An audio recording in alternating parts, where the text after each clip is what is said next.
آج ہی تو وہ آئی تھی بان کی سجیلی سانولی سلونی لڑکی، جس نے ابھی نئے نئے خواب اپنی آنکھوں میں بسانا شروع کیے تھے۔ ان خوابوں نے اس کی رنگین تتلیوں جیسی آنکھوں کا حسن بھی اور بڑھا دیا تھا، مگر وہ آتے ہی پھوٹ پھوٹ کر رونے لگی۔ جب کسی نے اسے تسلی کے دو بول نہ کہے تو اس نے گلے میں دوپٹہ ڈال کر خودکشی کرنے کی کوشش کی۔ وہ 15 برس کی نہ سمجھ لڑکی تھی، بہت پاکیزہ اور معصوم صورت، مگر آج وہ زندگی کو کس رخ سے دیکھ رہی تھی۔ ہر طرف دھوپ ہی دھوپ تھی جو اس کے سار پاؤں کو جلا رہی تھی۔ وہ کہاں پناہ تلاش کرتی، کس صاحباں تلے جا کر کھڑی ہوتی۔ ماں باپ جو مضبوط صاحبان ہوتے ہیں۔ باجی، خدا کی قسم میرا کوئی قصور نہیں، میں کوئی بڑی لڑکی نہیں ہوں۔ ماں نے تو کبھی تصور میں بھی کسی غلط بات کے بارے میں نہیں سوچا، مگر خدا جانے کیوں لوگ مجھ سے برائی کی توقع کرتے ہیں۔ شاید وہ اپنی غلط سوچوں سے مجھے دیکھتے ہیں۔ ماں نے اس کی بات سن کر سوچا کہ جب یہ معصوم اتنی بری نہیں تو کیوں اس کو برا سمجھا جائے، جس نے اپنی زندگی کا شعور بھی اچھی طرح حاصل نہیں کیا، جس نے ابھی زندگی کا اصل چہرہ نہیں دیکھا۔ اس کے لیے ابھی سے حیات اس قدر تلخ کیسے ہوگی کہ ہر جانب نفرت کی گھٹائیں اس کی جانب بڑھنے لگیں۔ اس کے ساتھ ایسا کیوں ہو رہا ہے، یہ خود اس بے خبر کے علم میں بھی نہیں ہے۔ آج یہ لڑکی میرے پاس حواس باختہ آئی تھی، خدا جانے کس موڑ پر اس سے کیا خطا ہو گئی تھی کہ زندگی خود اس کی دشمن بن گئی، اور سمندر کی ریت کی طرح اس کے پاؤں غلیظ حالات کی دلدل میں دھننے لگے ہیں۔ آج یہ نوخیز عمر کی لڑکی زندگی سے کس قدر مایوس تھی۔ وہ ایسی فراس ہو گئی تھی کہ اگر کبھی کوئی خوشی بھولے سے بھی اس کی راہ میں آ جائے گی تو وہ خوشی سے ہراساں ہو جایا کرے گی۔ بار بار وہ ان لوگوں کا جائزہ لے رہی تھی جو سکھ کے ساتھ ہنس رہے تھے۔ ان کی عمر رنگینیوں میں گم تھی۔ بچپن میں تو اس کو کبھی یہ احساس نہ ہوا تھا کہ اس کی آئندہ زندگی اتنی تلخ ہو جائے گی۔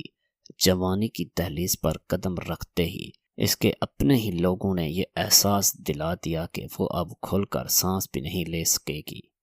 بالی عمر میں لڑکیاں خواب دیکھتی ہیں، مگر رافع بولی، قسم ہے ابھی تو میں نے خواب دیکھنے شروع بھی نہیں کیے تھے۔ ایک شام بس میں خاموش تھی، ایسے ہی بلا وجہ، اور وہ شام میں کبھی نہیں بھول سکتی جب دوپہر کے وقت گھر کا کام ختم کر کے میں ستانے کو بیٹھی تھی۔ ٹھنڈی ہوا نے ماحول کو خوشگوار بنا دیا تھا۔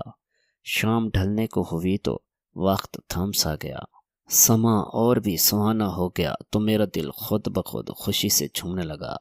جی چاہنے لگا کہ آنگن کے درختوں میں پینگ پڑی ہوئی تھی، میں جھولے لیتی۔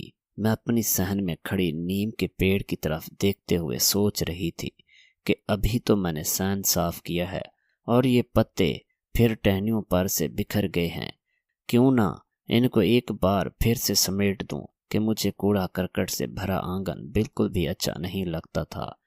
تبھی میں جھاڑو اٹھانے کے لیے برآمدے میں گئی تھی کہ فون کی گھنٹی بجنے لگی۔ ان دنوں ہمارے گھر نیا نیا فون لگا تھا۔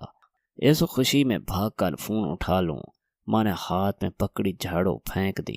مجھے خبر نہ تھی کہ بھائی چھت سے مجھے دیکھ رہا ہے۔ میں فون اٹھانے کو کمرے میں بھاگی، شاید اس نے بھی گھنٹی کی آواز سن لی تھی۔ بھابھی گھر پر نہیں تھی۔ مجھے خود نہیں پتا کہ مجھے فون اٹھانا کیوں اچھا لگتا تھا، شاید اس لیے کہ گھر میں یہ ایک نئی چیز آئی تھی۔ بس اس روز شوق کے سوا کوئی غلط بات نہ تھی۔ ماں نے فون اٹھا کر ہیلو کہا۔ ادھر سے ایک مرد کی اجنبی آواز سنائی دی۔ اس نے بھی جواب میں ہیلو کہا۔ جی فرمائیے، آپ کو کس سے بات کرنی ہے؟ جی محترمہ، تم سے ہی تو بات کرنی ہے، اس نے جھٹ سے جواب دیا۔ مجھ سے بات کرنی ہے؟ حالانکہ میں تو آپ کو جانتی بھی نہیں ہوں۔ آپ یہ بتاؤ کہ تمہارا نام کیا ہے؟ میں کیوں اپنا نام بتاؤں؟ اس لیے کہ پھر میں بھی تم کو اپنا نام بتاؤں گا۔ نہیں بتاتی نام؟ کیوں بھائی نہیں بتاتی نام؟ اور مجھے تم کو جاننے کا کوئی شوق بھی نہیں ہے۔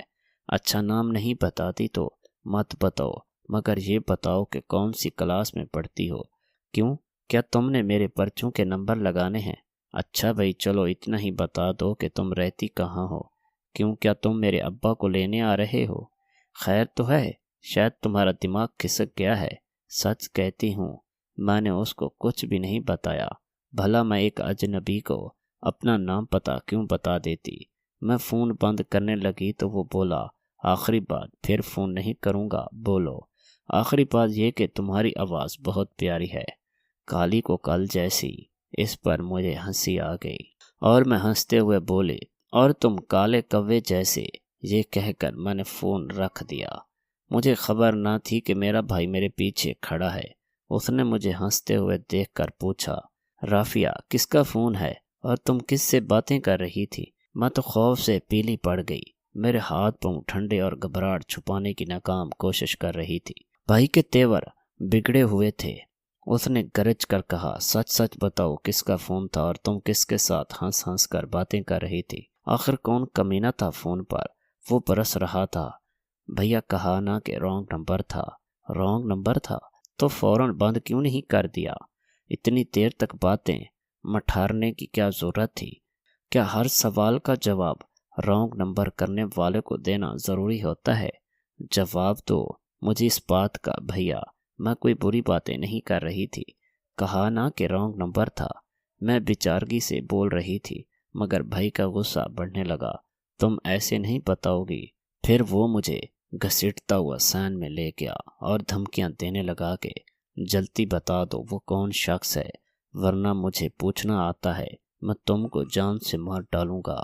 میں ایسی سنگین پرسشش حال کو بالکل تیار نہ تھی، بہت زیادہ گھبرانے لگی۔ تبھی بھائی نے آؤ دیکھا نہ تاؤ اور لگا مجھے چولہے کے پاس پڑی لکڑی سے پیٹنے۔ میں ہراساں ہو کر چلانے لگی، تبھی وہ پڑوسیوں کے خوف سے باز آ گیا، لکڑی پھینک دی اور پھنکارتا ہوا گھر سے نکل گیا۔ اس دن کے بعد اس نے فون کو تالا لگا دیا، پھر بھی اس کا غصہ ٹھنڈا نہ ہوا۔ اس نے مجھے شک اور شبے کی آگ میں جلانا شروع کر دیا۔ ہر وقت اس کی نگاہوں میں میرے لیے نفرت بھری رہتی۔ اب تو میں بڑے بھائی کے خوف سے تھر تھر کانپتی تھی، اس کے ڈر سے صحن میں بھی نہ نکلتی تھی، کھڑکی کے پاس بھی کھڑی نہیں ہوتی تھی، باہر گلی میں نہیں جھانکتی تھی کہ وہ آ کر مجھے پیٹنا شروع کر دے۔ اور تو اور مجھے فون سے نفرت ہو گئی تھی۔ اس دن کے بعد میں نے پھر کبھی فون کو ہاتھ نہیں لگایا۔ مجھے اب فون کی طرف دیکھنے سے بھی خوف آتا تھا۔ میری زندگی ایک خوف کے تحت بسر ہونے لگی۔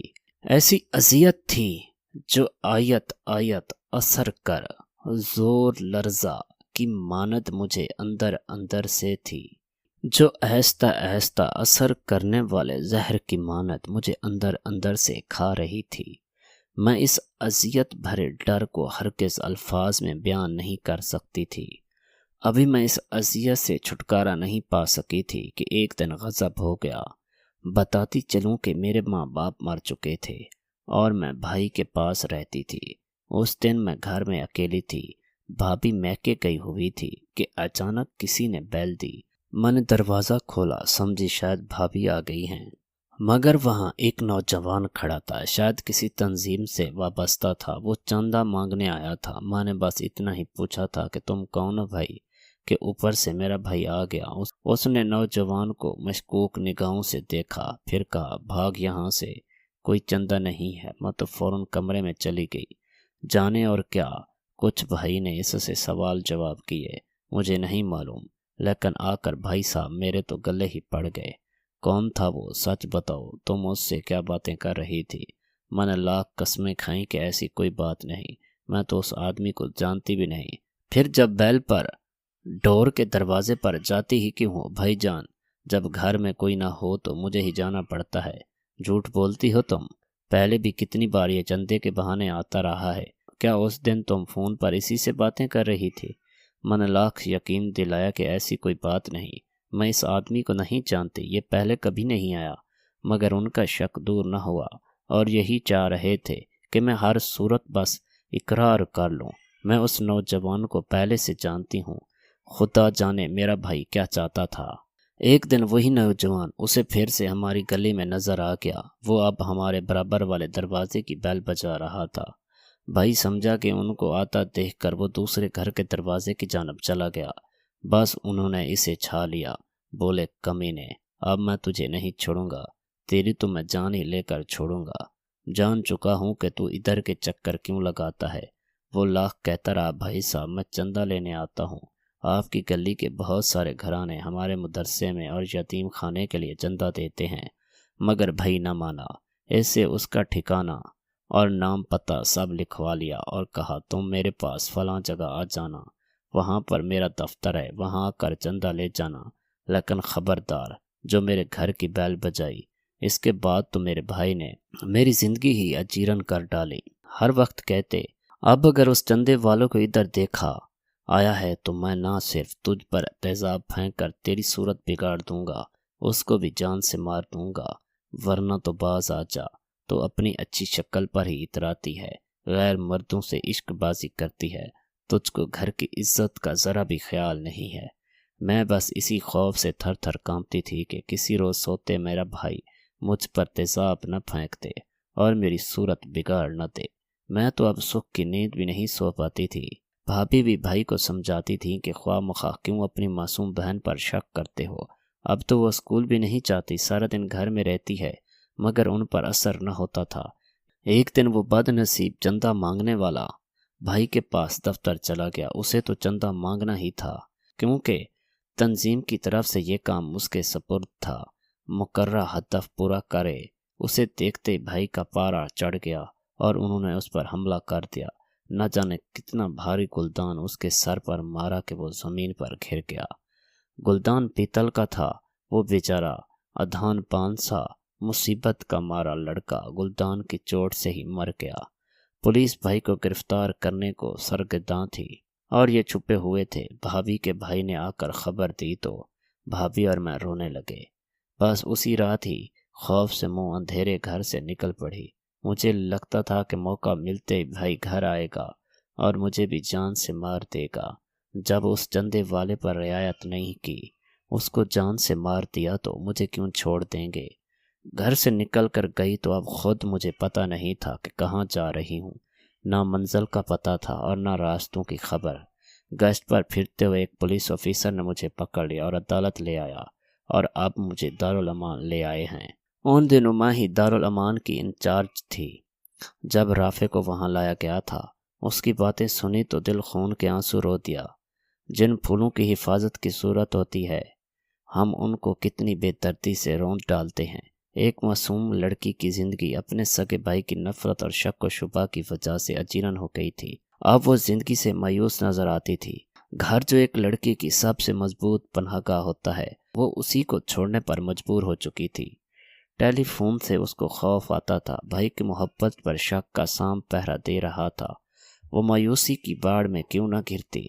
اس کی منزل دارالامان نہ تھی۔ جس بھائی کے گھر میں وہ رہتی تھی، اس کے باپ کا گھر تھا۔ اس گھر کی وہ بھی حصے دار تھی۔ کوئی بتائے کہ ایسی لڑکیاں عمر بھر کسی پر اعتبار کر سکتی ہیں یا کبھی خوشگوار جی سکتی ہیں۔ معاشرے کے ایسے رویوں کی ذمہ داری کس پر عائد ہوتی ہے؟ ان معصوم لڑکیوں پر یا ان کے سرپرستوں پر جو اپنے ذہن کی تنگی سے گھر کے آنگن کو ان کے عقوبیت خانہ بنا دیتے ہیں۔ تبھی تو یہ اس قید سے گھبرا کر بھاگ نکلتی ہیں۔ پھر ایسی کوئی لڑکی کسی غلط آدمی کے ہتھے چڑھ جائے تو کیا ہوتا ہے اس کے ساتھ؟ کیا کبھی یہ سوچا ہے کسی نے؟ محترم ناظرین اور سامعین، اس طرح کی مزید اچھی کہانیاں سننے کے لیے ہمارے اس یوٹیوب چینل کو سبسکرائب کیجیے گا، ویڈیو کو بھی لائک کیجیے گا اور بیل آئیکن پر کلک کیجیے گا تاکہ نیو اپلوڈ ہونے والی ویڈیو کا نوٹیفیکیشن آپ کو ٹائم پر مل سکے۔ شکریہ۔ ملتے ہیں ایک نئی سبق آموز کہانی کے ساتھ۔ اللہ حافظ۔